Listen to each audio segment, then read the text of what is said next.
Bonjour tout le monde, bienvenue dans cette nouvelle vidéo recette. Alors c'est une recette que vous attendiez étant donné que je vous l'avais présentée entre guillemets lorsque Charlotte était venue à la maison. Et donc je vous avais promis que la prochaine fois que j'en ferai un, je vous filmerai la recette puisque je sais que en commentaire elle était très demandée. Donc pour ma recette du flan coco, puisque c'est la recette du flan coco, il vous faudra une briquette de 200 ml de lait de coco. J'ai pris du lait, vous comprendrez pourquoi en fait, c'est pour juste compléter la mesure du lait de coco parce qu'il n'y en a pas assez dans une briquette. Une boîte de lait concentré sucré, donc là en l'occurrence elle fait 397 grammes et c'est ce qui va nous servir de mesure. Tout sera répertorié dans la barre d'infos, je précise. 3 œufs, si vos œufs sont de taille petite, mettez-en 4. Moi, ils sont de taille moyenne, standard, donc j'en mets que 3. Et il vous faut également 100 g de noix de coco râpée. Vous pouvez en mettre plus, c'est comme vous voulez, mais je trouve qu'en fait, si vous en mettez trop, la couche de noix de coco est plus épaisse que la crème. Donc, je préfère mettre, moi je mets 100 g de noix de coco râpée, mais après, si vous aimez la noix de coco, vous en mettez plus, c'est à votre guise. Sachant qu'un paquet, c'est 125 g, vous pouvez très bien mettre le paquet. Il vous faut bien sûr ensuite, ça va de soi, un saladier ainsi qu'un fouet. Avant de commencer toute chose, je viens tout juste d'allumer mon four à 180 degrés pour le préchauffer. Et pas en chaleur tournante, je l'ai mis en chaleur fixe. Je vais ensuite préparer donc mon moule. Donc j'utilise moi un moule à cake. Comme vous pouvez le voir, j'ai déjà mis une petite noisette de beurre. Hop, pour bien frotter le moule afin que le flan puisse bien se décoller après cuisson. Donc on en met bien partout, on insiste bien sur les bords. Voilà, n'hésitez pas à en mettre.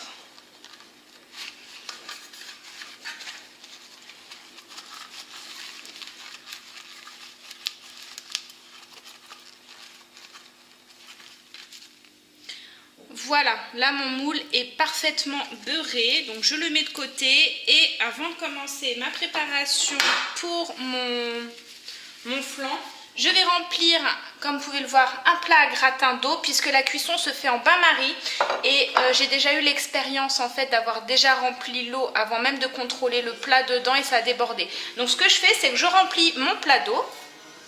Là, j'ai rempli mon plat d'eau et je vais venir contrôler avec mon cake, avec mon plat à cake vide, voir si en l'enfonçant l'eau ne déborde pas. Et là l'eau ne déborde pas, donc je vais pouvoir mettre mon eau dans mon four tout de suite à préchauffer. On va pouvoir venir s'attaquer à la préparation du cake.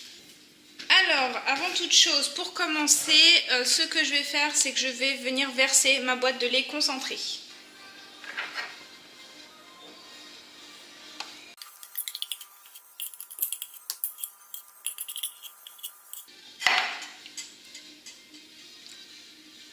Voilà.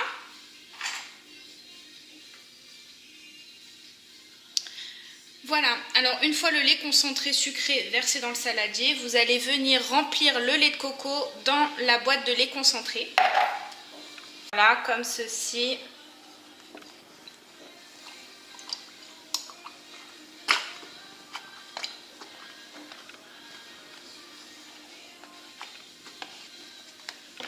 Et comme vous pouvez le constater, le lait ne va pas jusqu'au dessus, donc c'est pour ça que je viens compléter avec du lait classique. Pour vraiment faire une dose. Comme ceci. Et je la verse dans ma préparation.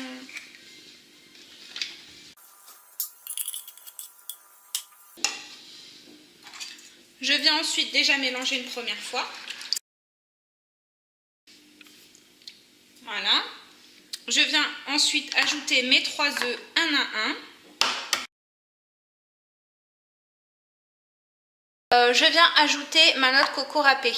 Je tiens à préciser une petite chose, c'est que si vous n'avez pas de lait de coco, vous pouvez très bien ajouter qu'une mesure de lait classique.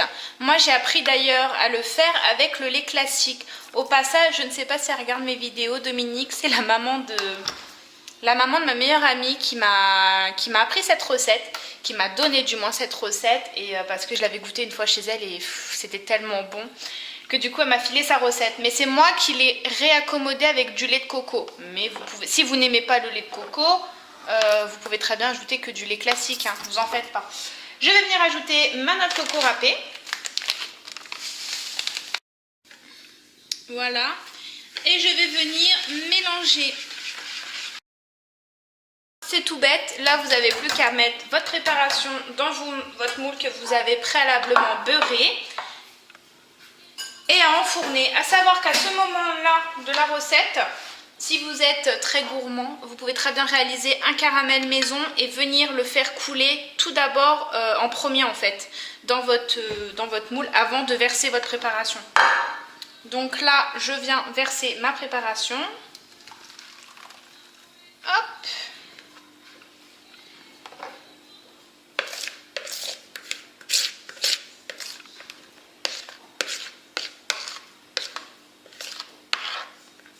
Et maintenant, on va venir enfourner à 40 minutes à 180 degrés. Et vous, en fait, vous allez venir contrôler la couleur qui va venir se faire sur le dessus du flan. C'est parti!